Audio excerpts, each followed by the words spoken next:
ገና ለገና የባለፈውን የመካነ ሰላሙን አጀንዳ ህዝብ የተቀረጸውን ለማጥፋት ምን አድርገው ቀየሩ?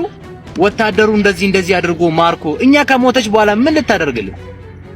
ትላንትና መካነ ሰላም መስጊድ ውስጥ ገብተው ያ ሁሉ ሰው ሲረሽኑ ዝም ተብለው ዛሬ አንድ ነፍስ ጠፋይ ተብሎ ያ ሁሉ ፖለቲካ ያ ሁሉ ሚዲያ ላይ መዘባረቅ ምን የሚሉት ነው? የአምስት ሰው ህይወት ይበልጣል፣ የአንድ ሰው ህይወት ይበልጣል። ወዳ ፈቅዳ መሳሪያ ተሸክማ ነው የተዋጋች፣ ሞተች። እነሱ እኮ የሃይማኖት ተቋም ውስጥ ተቀምጠው ነው መሳሪያ ሳይሸከሙ የተገደሉ። የእነሱስ ምን ይባላል? ከመጣችበት እሷ ሞተች።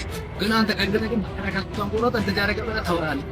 ፋኖ እኮ የዛሬ ሳምንት የዛሬ 15 ያክል እኮ መስጊድ ገብቶ እኮ ህዝብን ሲጨፈጭፍ አንተ ለምን ይሄን ጨፈጨፈ ብለህ አላወራም? አንድ ሰው ግን ስለሞተ ዛሬ ሚዲያን ታናውጣው። መከላከያን መጋፈጥ በዚህ ልክ ዋጋ ያስከፍላል። ጽንፈኛ ባንዳ መወገድ አለበት፣ መረሸን አለበት፣ መደምሰስ አለበት። ሸር አድርጋ አርስልን።